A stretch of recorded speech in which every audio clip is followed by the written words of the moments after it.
Is your board of directors ready for the future? Are you? AI is creeping into the boardroom. In fact, one Japanese company has an AI bot on their board. That shows AI issues are now fiduciary and ethical considerations for any board member. Yet, few directors are truly future ready. Our guest on this podcast episode, Helle Bank Jorgensen, has lots of wisdom to share thanks to her experience as CEO of Competent Boards. The Innovative Leadership Institute is all about future-ready leadership. We can help you with your board, especially when it comes to leadership in the age of AI. We actually wrote the book on it. Learn more at innovativeleadership.com.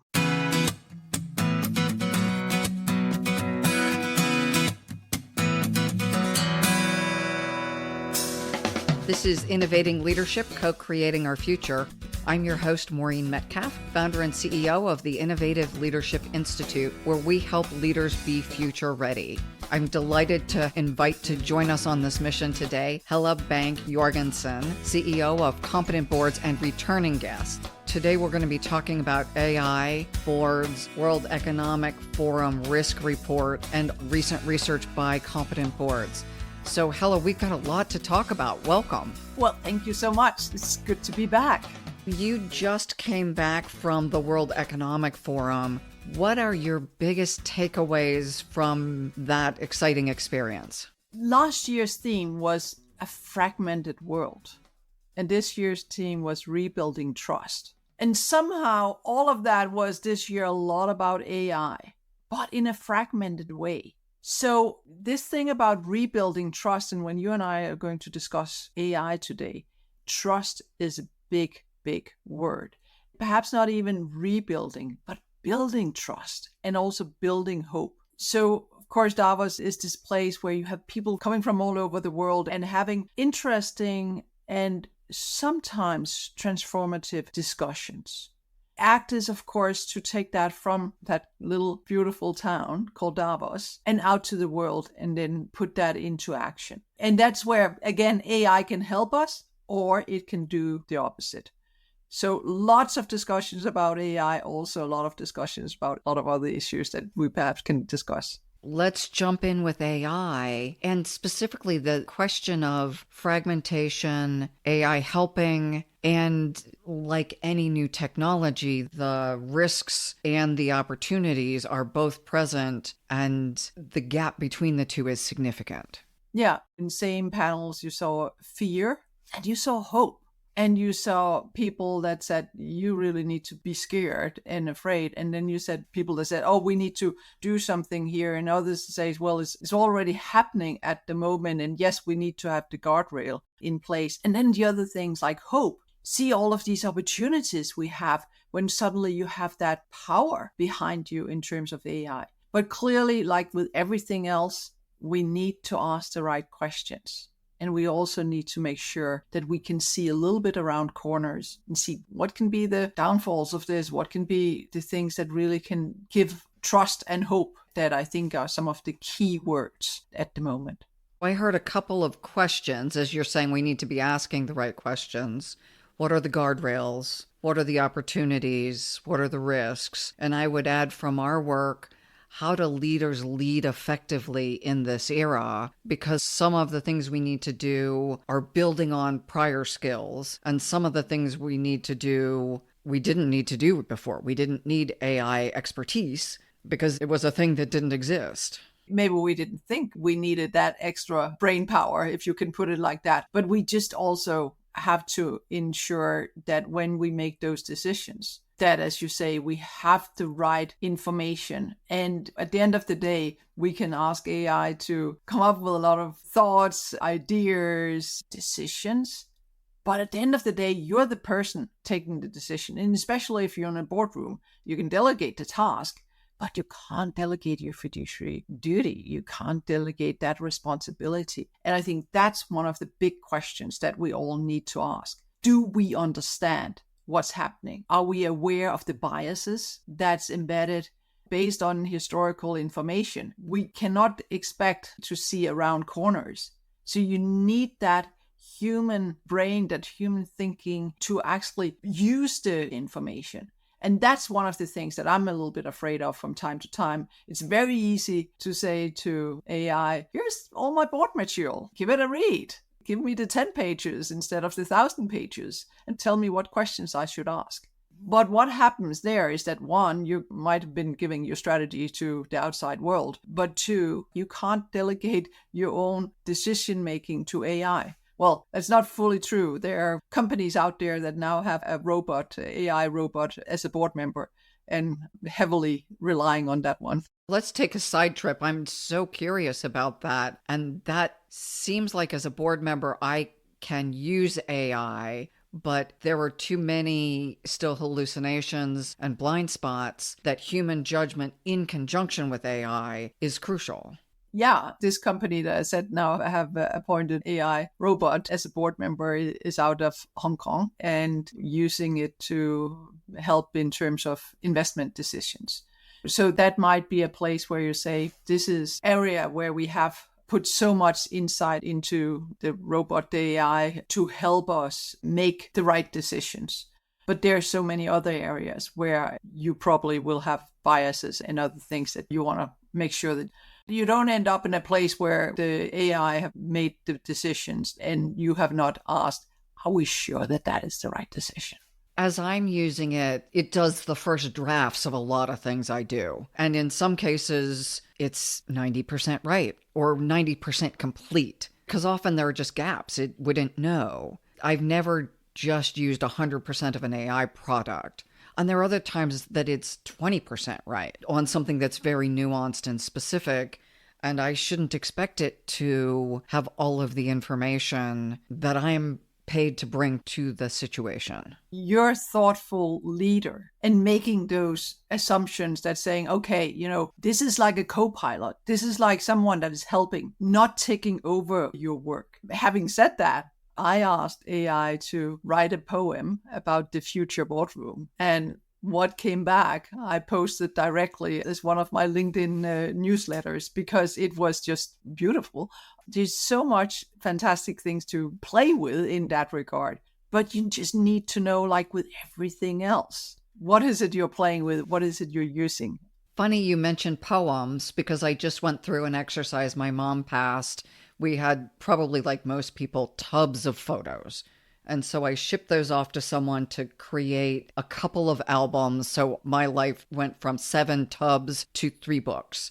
At the beginning of each book, I used ChatGPT to write a poem that summarized that 20-year period of my life. So interesting that we talk about story as well, and how do we use things like poetry to see some themes that we may not have seen, and yet you're doing the QC to make sure it's consistent with your vision of the future of the boardroom. Correct. What is the biggest risk you see then? There's clearly a lot of risk here. And one thing is how we use it, but also how others are using it. And that goes back to my point in terms of trust. We now have companies where AI generated not only voices, but images have stealing money, but kind of like where poor employer or employee have been in good faith in terms of who is it that's not only calling me, but also who is it that's on my screen. So that trust of what is it, who am I talking to right now? What are the questions that I need to ask to verify that you are indeed Maureen? How do we do that in a way where we don't also lose that trust in each other? So every time I pick up the phone, am I to ask a question to just make sure that you are you, right? And we need all of us to be trained in how do we discover if this is a person, an email, a document, whatever it is that we can trust. Unfortunately, there's so much and disinformation out there, right? And the same goes in terms of trusting companies and trusting board of directors, where others can use your voice to bring out information. I put out an article, and I think it was Reuters also picking it up, in terms of so much greenwashing at the moment, where companies, not necessarily. They're doing a lot in terms of sustainability and climate, etc., but they're not necessarily talking as much about it as they used to. So that's kind of like that greenwashing. But by doing that, you also open up for someone else using your voice, for someone else using your company and being that the director or the CEO to communicate not what you had intended, but something that suddenly will ruin a reputation, etc. So we need, I think, all of us to start building that trust with our network so that someone will say, Maureen would never go out and say that. That must be fake. But if we don't know what it is that you normally talk about and what's your use on different things, well, everyone could in reality use it. You used your own personal to congratulate competent boards, right, at our anniversary. Yeah, and that was our digital twin. I ran by my students. How do you want us to identify those videos that are made with a digital twin, not by me? Because I don't want to misrepresent even my own stuff with my own digital twin. For the humor stuff, we call her FOMO, F-A-U-X, Mo for Maureen. For the learning content, we call it Maureen's digital twin. But for the students, it was important to identify her as not me. Interestingly, the platform we use, HeyGen, doesn't allow jewelry or glasses. So if you see my glasses, it's me, the real me. And if I'm wearing jewelry, it's the real me. This is where I put on my glasses. But actually in Davos, there's two fantastic women that took a picture. And then you get jewelries that you don't have on, but by AI, they then put your earrings. So opportunities all there, kind of like from that more fun stuff to clearly using AI also when we come to sustainability and climate and biodiversity issues, etc. It's everywhere, right? But going back to, we need to make sure that we know what kind of information we are basing our decisions upon, but also we need to know what are the questions we need to ask to ensure that it is not misinformed or disinformation, because we have a lot more of that at the moment. And that's, of course, getting out everywhere and being picked up. Right? We know that from an AI point of view, what it is that's out there that's being picked up. So the more disinformation that's out there, the more risk it is that the data you're getting might not be the truth, whatever the truth is. I'm looking as we speak at the Global Risk Report for 2024. And in the 2-year time horizon, the top risk they call mis and disinformation, but in more detail, it's AI-generated mis and disinformation as the biggest risk in the 2-year window. Interestingly, it drops to 5th in the 10-year window, but we'll see in 10 years where it is, really. Yeah, you can also argue that if you looked at the risk report from last year, you would see much more in terms of what you also see in the 10-year frame in terms of climate, many of the issues that unfortunately are also facing us. But clearly right now, mis and disinformation is on the top. This is the perception, right? We need to look at who are answering the questions in terms of the world economic risk. And it's kind of like perception, I believe it's 1,500 people or something like that. So there's no doubt mis and disinformation at the moment is top of mind also when you talk to the board of directors, when you talk to business leaders, and when you talk in terms of governments. We are looking at the year of elections, and we know that there are mis and disinformation that will impact how people are voting. It's a huge issue in relation to democracy, because what kind of information are you trusting to inform you for the future of a country? There's a lot in that space at the moment, and clearly it's a little bit like cyber security. You can do a lot to be resilient and to prepare, but it's kind of like there's less that's out trying to find those that are bad girls and guys behind. And you can say a little bit the same with mis and disinformation. It's very much a fence to say, how do you ensure that you don't, as an individual or as a company or as a country, but you need to be aware of it. Especially if we look at the motivation for those bad actors. In some cases, it's not to promote, in our country, Biden or Trump or Nikki Haley. It's to promote discord. And in that case, who benefits from the foundation of democracy being undermined? And that would be across all democracies in the world.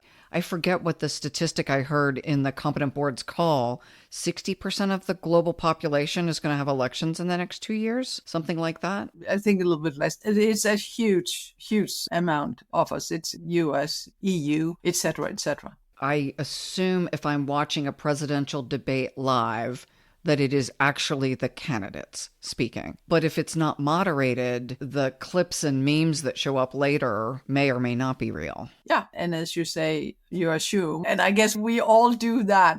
But I think questions to ask. What am I looking at? What is it that those that are broadcasting it, what is it that they intend for you to be looking at? If you watch this board, or whatever it is, if there's ads or something in, do you see everything that's going on? No, you do not, right? So it's just as human beings need to be aware and unfortunately perhaps question a little bit more than we normally would do. And that goes to trust and goes to hope, because I think we all hope for a world where we could trust each other and where we could have that information that is bring humanity to a better place. But yes, you're right. There's a lot of actors. Most people that just think that this is super fun to try to make something else happen, right? I don't think you have only one motivation behind it. And there will also be something you think you're doing for good, but may actually do the opposite. And that's again a question where you need to ensure that what are the biases? Being that in innovation, what is it for prompts that you are asking for, and therefore what are the results you're getting back? How do you ensure that you look at the biases that could be in that material before you just say, okay, that's fine, we'll go ahead? Can you give an example of where you've looked at materials and asked that question, what is the bias, and how you would sift it out? Because I'm thinking of something I looked at recently, and there was a clear gender bias. At the board level, you're seeing areas where that's crucial and how that could influence a decision. Yeah, and same as you're talking about, the example that just came to mind, I get to see a lot of reports, also those reports that goes out to the public, and fantastic report about all of the good things from this company, and also talking about, to your example, the diverse workforce, etc. And then I looked at all of the pictures, and I only saw one gender on those, and I brought it forward, and everyone was like, oh, I hadn't even thought about that. So you need to have those asked, and you could probably have asked AI to say, hey, does this actually represent our diverse workforce? But often we don't ask the questions. We look at the material and then we say, okay, focusing on other things that perhaps the full picture of the information you are getting, which is another thing. Those small snippets that you see online, etc., those small snippets that are taken out of a bigger, being that speech or something else, can give a very, very different message. That seems like the risky part. Full disclosure, we're using an AI we're piloting to do snippets of our conversations. It would be interesting to go back to ensure that the piece that it pulls out accurately reflects what we intend, because it's our reputation.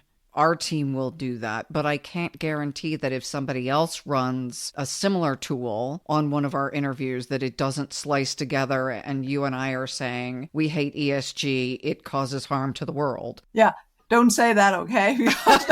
I'm just saying somebody could twist when in fact the opposite is true. Your work is to bring ESG to the world and I'm certified in it because I deeply value it.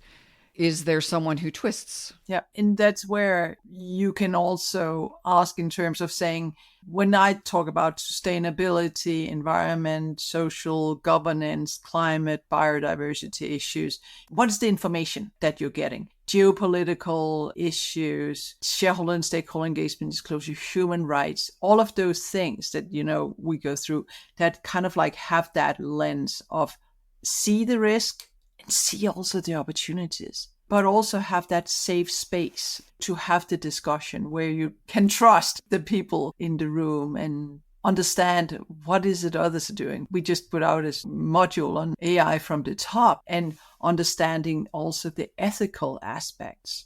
How do you ensure that you use AI in an ethical manner? That is going to be more and more important question. And again, there might be times where it's very obvious it's not ethical, but there will be a lot of times where you need almost someone to ask the question from outside before you see, this might not be the right way to use these data. There are examples of data that's been used to sell to communities where should probably not have had sold to those communities. But you get all the data and you see the opportunity. And so again, you need the board of directors, you need the management as well to ask the right questions. Say, is this the right thing to do? Just because I can do it, just because I have the data, but is it the right thing to do? What are the consequences? Can we see around the corners? Who can use this data for something else? And who's harmed? And who is harmed, exactly. One of the things I love about the Competent Boards Forum that you've created for alumni is that you've created a space to pose topics and really grapple with difficult issues. There was one a few months ago that people were navigating an incredibly sensitive issue about the Hamas-Israel situation. Boy, such charged emotional sides on both sides. Everyone has, especially people in the region, a very precious point of view. And yet you created a space for people to engage in that difficult conversation. For board members, especially that are making these decisions for global enterprises, we need a place where we can have those conversations because we don't probably have that at the coffee shop next door. It's precious. Thank you. And yes, the global dialogues and that safe space. And we talked about all the elections coming up. We're talking about fragmentation. We're talking about geopolitical issues. Go back and look at the risk report, both in terms of geopolitical risk, but also the consequences of that displacement of people, voluntary migration. We all live on this one planet called Earth. We all impact each other. We can say we don't want their pollution or we don't want whatever. But sorry, we are on this earth together and somehow it is going to reach us. So having that global dialogue, having that safe space, having that opportunity to say what it is that one feel, but in a safe way, I think that is so valuable. And you're totally right. There's a lot of both board members, but also others that says this can then bring back and reflect, have more confidence in going out and having that conversation other places as well, because you have heard it from not only one side, but from people from around the globe. To inform our board members to see around corners, as you've said, that there are implications I may not have considered because I sit in the US. The same would be true of our friends sitting in Dubai or Egypt. And yet having those voices in the room allows us to identify some of our blind spots. And it also helps us figure out, are we ahead? Are we behind? And sometimes there might be people that have that thought that, oh, we are further ahead in this country than someplace else. And when you suddenly then realize, no, that might not be the truth, that helps you also as a leader. That's another important part of being part of a global forum like Competent Boards. Absolutely agree. You've talked about AI and hope. We talked a lot about risk and dis and misinformation, and yet I am hopeful. It sounds like you are also hopeful that beyond the little stuff that we do, that there are big opportunities to increase access, to increase equity, to solve climate problems and health problems. Where is your hope coming from? You just said it. And when I look at some of these companies that we also work with and that is starting to collaborate, companies that you would normally say, two very different industries, why should they collaborate? But when it suddenly comes to where you include AI, when you can look at technology, you start to have some very powerful partnerships. And again, the people are meeting from all over the world in different industries. And often it's like, oh, but it's not my industry. No, but that's where you can learn a lot. And then you start those partnerships. So I would say in the area of climate, both in terms of mitigation, adaptation, also in biodiversity and technologies in that regard, is you say access to different insight, both what we're giving insight to in terms of composite boards and all that, but there's so much more insight that's out there. Again, there, you have to be careful with the mis and disinformation. That's another area, of course. But yeah, I would say I'm hopeful that we as competent leaders are asking the right questions. And for me, it's okay. And it's actually really good to say, I don't understand that. Can someone please explain? I'd rather hear that both in boardrooms and anywhere else than just going ahead without asking the tough questions. But when we ask the questions and we understand it and we see the opportunities, there's a lot of opportunities out there. It's like Copilot. I spoke at the Salesforce Dreamforce a lot about AI, and also, how do you ensure that it is your co-pilot, but that you are in charge? That's one of those things, and you're the master or you're the servant. And I will not hope that you are the servant, right, of the AI. You should be the master in that sense. And that's where I have a lot of hope, but I'm also afraid that there's a lot that's kind of like, we just put it out to AI to make the decisions.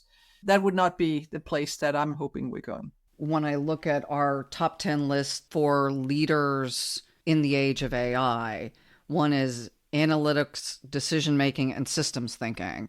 Several different AI platforms can give me data, but it's still on me to understand the system in which we're inhabiting the interconnections, and I can ask it about the interconnections, but then I have to discern what's missing, and is that information accurate, and then what are the best courses of action. And I may ask the AI to make recommendations, but as you point out, as a fiduciary, I'm responsible. I can't say that OpenAI did it for me, because if that's the case, then I'm way overpaid and you should just have a bunch of robots in the room. Yep. And you can be fined and you can go to jail. I guess we can send the robot to jail, but I'm not sure they have the same impact. So yes, you need to make sure that you are asking those questions. And that's where my fear comes in from time to time. It could be, it's so easy. Now we have AI, it can solve everything. It's actually making your job harder because you have so much more information that you now need to say, is this really what you mean? Is this really what you want to say? Is this really what you want to do? And it's hard when the whole world's collective insight weighs on your shoulders and say, you should go left. But in your head and your heart, you say, no, we should go right. Whatever decisions it is, how do you ensure that you make those informed decisions that's not only based on what it is that AI is telling you? Well, and that's where good board governance and a truly deep collaborative process should help enable, because I would hope I could come to the boardroom and say, this is the data. This is my intuition or my belief based on 100 years of experience. What are other people seeing, saying, thinking, feeling, doing? And how do we collectively make a decision? Because I may have a trusted colleague who either sees the same thing I do that validates, or has a completely different set of experiences that invalidates my intuition. That's what we want. We want that diversity of thought. And that's where I keep saying, so if we all around the boardroom table ask our AI to read our materials and tell us what questions we should ask, you're not going to have that much diversity of thought. You are actually delegated. Not only you're responsible for making those decisions, but also that you are the director, and you can't do that.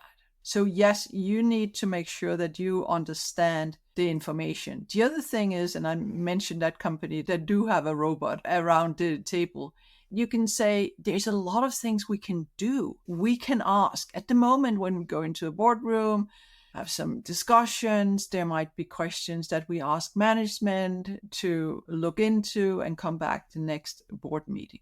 could be that we have actually access to all of this information on our fingertip. And instead of having to wait to next board meeting, that you have all of that access or that information that you have access to and can get a much quicker answer. Again, there are a lot of things we need to be careful with in that decision, but having that internal brain trust of everyone and the information that lies within all of the systems, etc., would probably be a fantastic resource. But again, it can also take us to places where we might not have the full understanding. Interestingly, as you talk about having an AI in the boardroom, I'm thinking of the prompt engineer sitting in the boardroom. So the whole tenor of the meeting may now change from we all show up with all of our reports and the things that were previously generated to, hey, this question comes up. Can we do a quick search of our internal reports to pull out this piece of information, the Copilot piece? Or let's do a broader search to answer this question. To your point that we don't have to now wait for next month or next quarter, the board meeting itself may change. That, of course, depends on the board, the chair, the views. You do have boards that are very well functioning where they then break out to look into something, come back and discuss that. And yes, clearly, being that if you have a robot around the table or you basically have a device where you can ask questions that can get you that information faster. As long as we all the time ask ourselves, what were the biases that was behind this information? Did we ask with the right prompt? Are we getting the information? Do we trust this information? And is it useful? Because this world, there's enough information. It's what is the useful information. That's the thing where when we sit and play a little bit with all of these tools, you can get down to a rabbit hole, right, in different things. But really understanding how to ask the questions. And we know that there are fantastic people out there that's now smarter than the rest of us in writing the right prompts. And we know that then give us more or less better results. Let's shift to the question that you asked in your report measuring competent boards. How competent is your board? Can you talk about the report that you generated? Yeah, I can indeed. We worked with Copenhagen Business School, went in and looked at the Fortune 500 companies in Europe and the Fortune 500 companies in the US, and looked at the different parameters for the board of directors to see inside the level of competences related to sustainability. And perhaps in context, in Europe, we now have regulations that says that you have to disclose the competency of the management and the board of directors. You have the same in terms of the global standards coming up, etc. So it's starting to get a compliance question as well as a value creation question. The result was that if you look at the full board of directors and see that it's not only one person that have sustainability competences, but everyone around the boardroom table, etc. We are in a very, very low point. I think it was about 2%. When it comes to having the expertise, having the knowledge, having the training, then we have a little bit more in US and in Europe and the individuals. But I think what the report is saying is that we now are in a world where if you don't understand all of these sustainability matters, you're risking not only the valuation of the company, but also the reputation of the company and the future of the company. So how do we ensure that we upskill not only one person around the boardroom table, but the boardroom as such, as well as the management? Because in that way you can start making those informed decisions. Report has generated a lot of interest, and clearly the big question that someone asked was, how come we don't have more sustainability competences around the boardrooms? And frankly, being a person that have worked in this space for so long, but also worked with board of directors and business leaders all around the world, it's not that strange. It's an area that is relatively new. Yes, we talked about it 30 years ago, but from a board perspective, it's now that you start realizing, and some boards have realized that years ago, and they are now in a better place than all of those that are starting to realizing it. But they are starting to see, how do I ensure that I get my supply? Being that, can I get the raw materials that I need, or the fruits, or whatever it is I need for my products? But also, can I get them transported? We are seeing the Panama Canal drying out. We are seeing Red Sea, where we have more geopolitical issues, but also drying out. We are seeing there are floods in Europe. So how do I get the transportation of my goods and services? The insurance companies are asking questions. Will they insure the properties? Finance institutions asking questions, employees asking questions, customers asking questions. So from the board of directors at the moment, you're seeing that understanding that these so-called non-financial matters are impacting the financials big time. I see board of directors from all over the world joining our programs and want to have that insight. The more that they understand, the more they can see, oh, we can do this as an innovation, or we can reduce cost, or we can increase the value. And at the same time, as board members and prospective board members, they're getting more and more valuable because of these compliance demands. I'm thinking of weather-related risks. What? Something silly. I went to get a sample of paint. The cold snap in Texas last year froze all of a certain paint, which meant there was no white base for paint. For me, this is not terribly relevant because I just did something else. But if I run an enterprise that focuses on paint, if I'm building buildings and I need the coatings to finish my buildings, it ripples through from a supply chain perspective. And it's just such little things that we wouldn't have even considered. Like, I don't care if it froze in Texas. If I lived in Texas, I might. But from an enterprise perspective, the impact of how the power grid is interconnected across state lines and the supply chain, can I ensure consistency of my product if it's headquartered in a place that hasn't attended to those risks? And not picking on Texas, we're all seeing different risks in different locations. Yeah, and you can add to it in terms of being that the products, the supply you're needing, but also the people that you need. I mean, unless we're going to put AI robots in to do everything, you also want to make sure that you have talent. You want to make sure that that talent have a safe place to live. And so there are lots of dimensions at the moment. And I know I say it over and over, look around the corner or think the unthinkable. But we need to train that muscle because all of those things are coming at us. And if we think that we will have the same environment around us in X number of years, well, better think again. But right now I need to make decisions about where do I put my capital? Where do I build my facilities? And in order to do that, I need to ensure, can I get the power? What kind of power? Can I get the employees that will live there?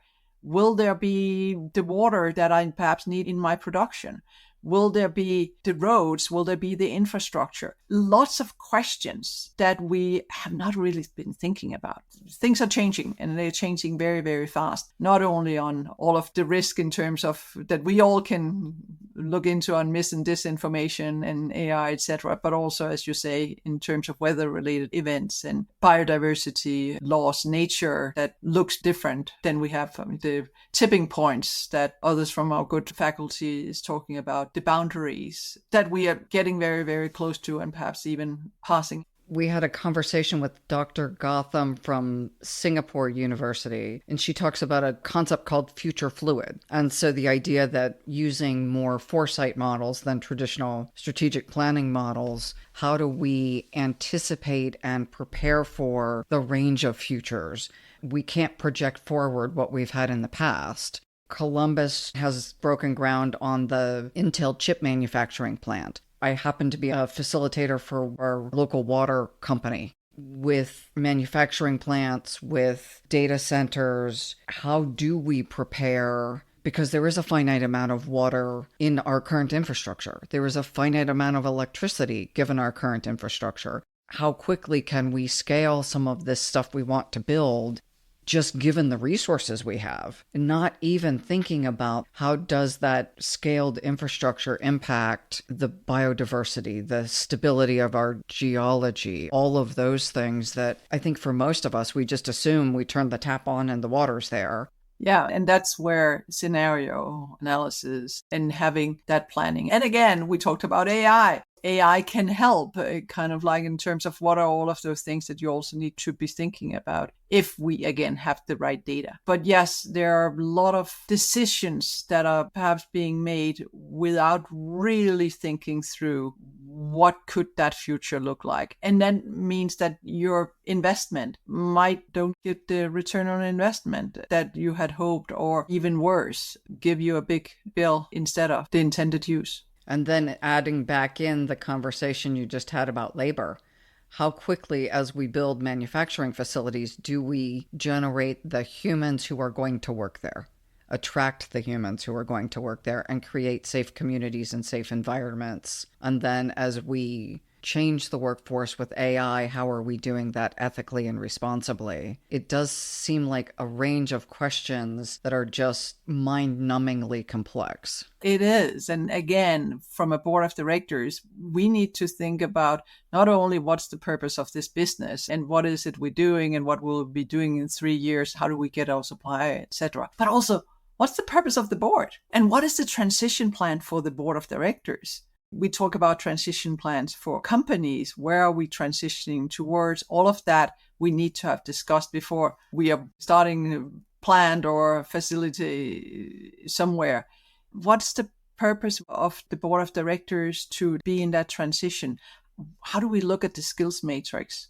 How do we ensure we have the right people at the board level? Then, yes, also in terms of the company, we know that if the basement is full of water, or if it's hard to get water, or if it's too warm, or whatever, that impacts the community, that impacts those people that's working, that impacts the work. It also impacts how well you can attract people. It impacts the health. So there's a lot of issues that you're totally right needs to be on the shoulder of the board of directors and everyone else that's kind of like saying, what does the future look like for this company?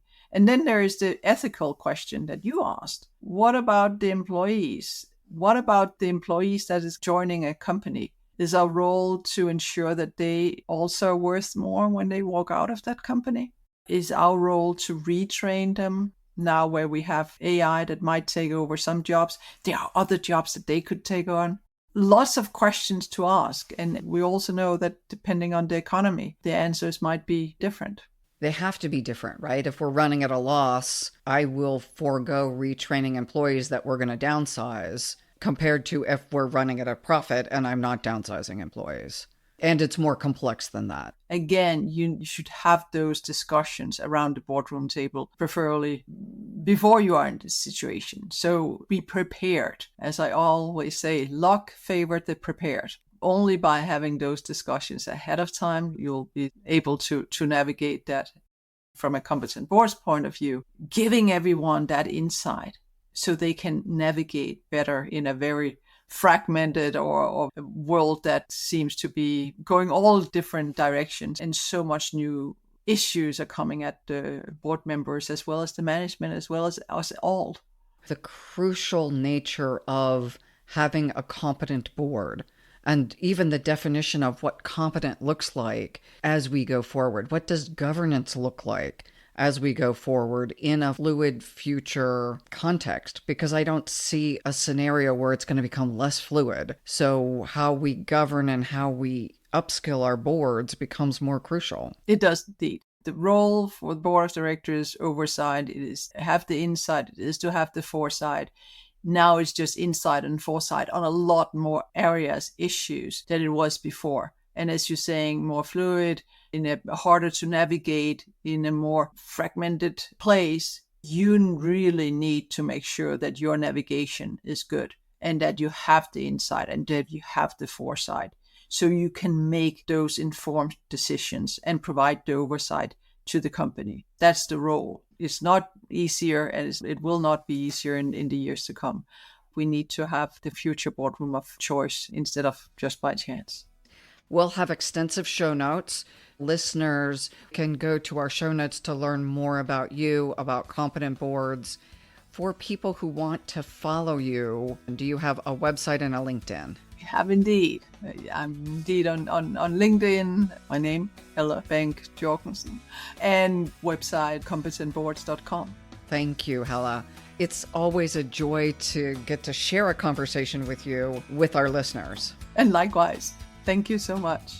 To our listeners, thank you for joining us. Please like us, share this crucial information with your friends and colleagues, and continue to follow us.